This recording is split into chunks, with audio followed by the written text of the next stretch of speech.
aqui nos nossos estúdios com a presença do Marinho, que é coordenador geral do Sinergia, que é o sindicato dos eletricitários aqui da cidade de Florianópolis e que tem aí todo um trabalho voltado à cultura, não só o trabalho mesmo sindical, de fazer atuação corporativa, mas também um trabalho voltado a iniciativas culturais que deem muito apoio à cultura local, etc. E uma dessas iniciativas é o concurso literário de conto e poesia, que já está aí em qual... Está indo para a 9ª edição. 9ª edição, né? Então são 9 anos já, que são os escritores aqui da cidade de Florianópolis, ou pode ser do estado também, né? São catarinenses, todo catarinense, né? Que aí pode estar em qualquer parte do mundo, ou qualquer pessoa que more no estado de Santa Catarina. Essa é uma regra para participar, né? Ganha uma quantidade de livros para ofertar, né? Para dar a seus amigos, parentes e tal. E 1000 livros desses a gente distribui para as bibliotecas públicas e escolas públicas de Santa Catarina, para incentivar a meninada a ler, a escrever. Então isso é muito importante. E foi muito bom esse ano, deu 456 trabalhos escritos, sendo 326 poesias e 130 contos. Então a comissão selecionadora, a gente já entregou os trabalhos, eles têm um prazo até dia 23 de janeiro para ler, definiu as suas escolhas, depois se reunir e fazer se conversarem e definirem os selecionados, né? E aí o Sinergia, a direção do Sinergia não intervém nisso, as pessoas são livres para lerem os trabalhos, escolherem, comissão é independente, e aí em março ou abril a gente está divulgando o resultado, e lá para setembro, outubro, a gente fazia uma grande festa de lançamento aí do 9º concurso literário Conto e Poesia. Então, conta pra gente essa experiência do Sinergia com relação à cultura. Bem, a cultura dentro do Sinergia, como ela começou nos anos 90, onde nós criamos o sindicato, mudou de ser aquele sindicato assistencialista para ser um sindicato de luta combativo, né? Então nós criamos a diretoria de cultura, né? E apesar da resistência, porque, né, dentro dos sindicatos as pessoas também, né, e aí diziam que era coisa de afrescalhado, coisa de, né, então se passou todo um processo, né? A gente tem um vídeo de 15 anos de ação cultural que os diretores da época diziam isso, né? E o Dinovaldo Giglioli, o Dino, que é um diretor de Sinergia, foi muito tempo diretor de Sinergia, um poeta, né? Uma pessoa extremamente sensível, segurou essa, né? E a gente viu que uma das formas de a gente atingir a sociedade e atingir a categoria seria através da cultura também. É que um sindicato tem que ser mais do que uma casa, uma parede, uma diretoria, né? E às vezes vale mais tu montar uma peça de teatro em cima de algum tema e levar para dentro da categoria, ou na rua, no calçadão, na esquina democrática, do que botar um sindicalista a dar discurso, né? Que a imagem, o som, pega mais na cabeça das pessoas do que um sindicalista lá dando discurso de meia hora, 1 hora, né? Então, nós assumimos a cultura como uma forma, né, de atingir bastante a categoria. E aí a gente vem nesse processo já há 27, 28 anos, trabalhando a cultura.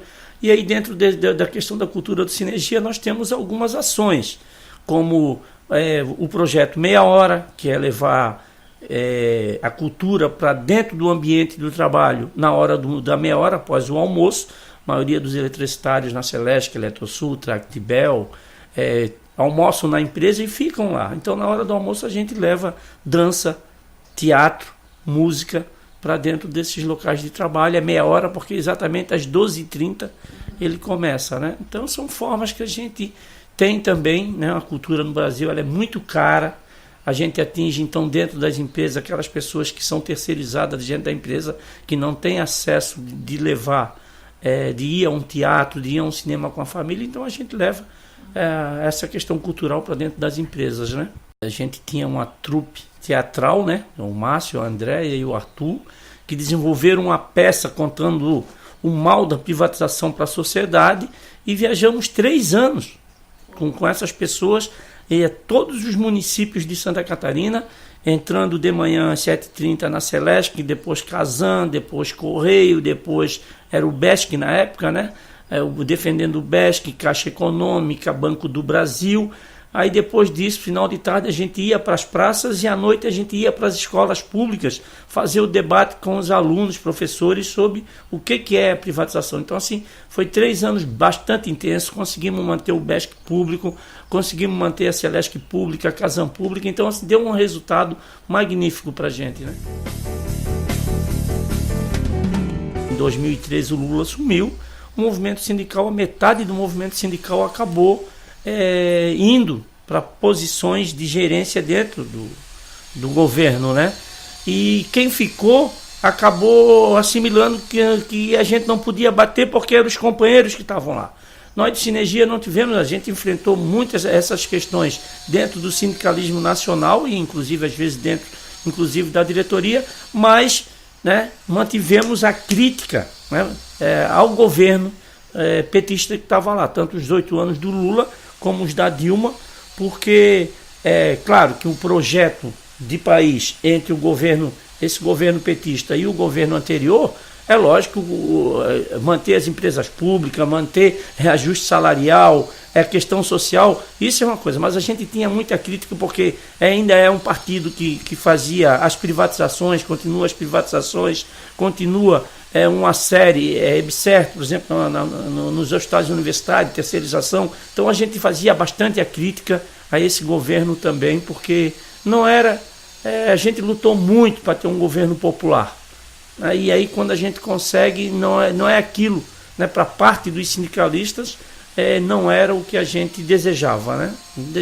Desejava muito mais para o povo brasileiro. Depois do golpe, a gente já, com os projetos, as PECs, os projetos de lei que tem lá, eles são extremamente danosos à classe trabalhadora. Então, nós vamos ter um ano de 2017 muito difícil, de muita luta, porque, como tu falou, é uma quadrilha. E quando a gente fala quadrilha, a gente fala, inclusive, sem medo, né? Porque do Temer a metade do Senado e da Câmara Federal são acusados, né, de diversos desvios, de corrupção, né? Então não tem motivo para estar lá.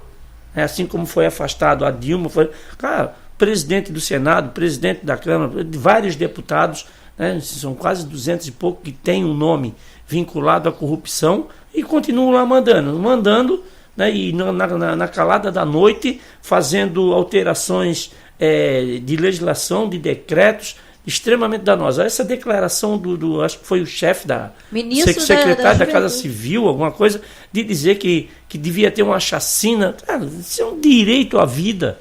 Como é que alguém ligado ao governo pode chegar lá e dizer que se matasse 100 por dia, estaremos livres? E eles que estão lá, que são corruptos, não tem que morrer também?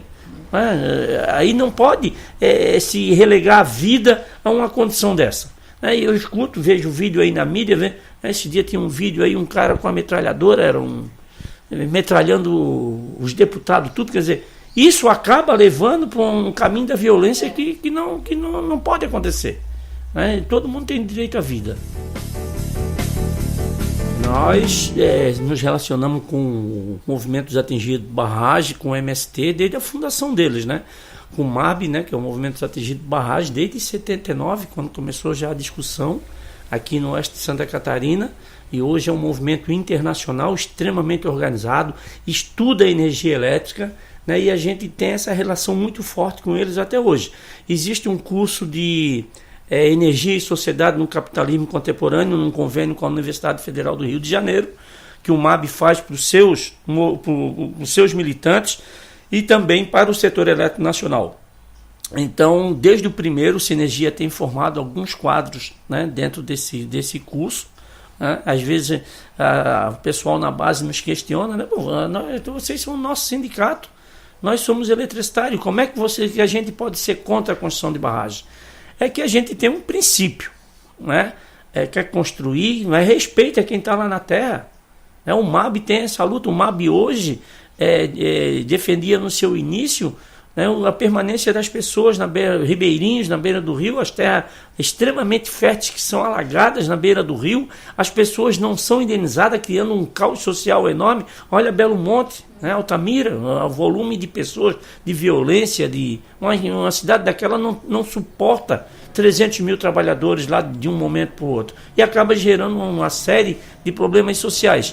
E muitas das pessoas não são atendidas, não são, os seus direitos são violados, e a gente é contra isso, né? A gente é obrigado a defender, né? A gente também, eu acho que é uma discussão que a gente ainda tem que aprofundar, que é o direito à alimentação. Essas pessoas que estão lá estão se alimentando, porque tu vai aqui no oeste de Santa Catarina, né? Eu tenho constantemente indo fazer o debate ali em pessoal de Itapiranga, né? Onde tem muita barragem aqui de Chapecó até a extrema do Rio Grande do Sul, sobre a questão inclusive da alimentação. Lá como é que pode? Esse dia um agricultor me perguntou: escuta, cara, nós estamos cheios de barragem aqui, por que nós temos uma energia tão ruim? Porque a energia não é para a sociedade, a energia é para a produção, então vai para a indústria. O interesse do governo é a indústria, não é a sociedade. Então o cara está com uma barragem enorme ali no lado da sua casa e a energia dele é péssima, quando tem, né? Porque felizmente a gente está num estado que quase 100% já é energizado. Mas tu vai, por exemplo, para o norte e nordeste, não é como aqui em Santa Catarina. É difícil. Então a gente é obrigado, como um sindicato que assumiu como um sindicato cidadão, a estar envolvido na defesa do direito de todos os trabalhadores, seja ele rural ou da cidade, né? A gente está sempre junto fazendo a defesa do seu direito.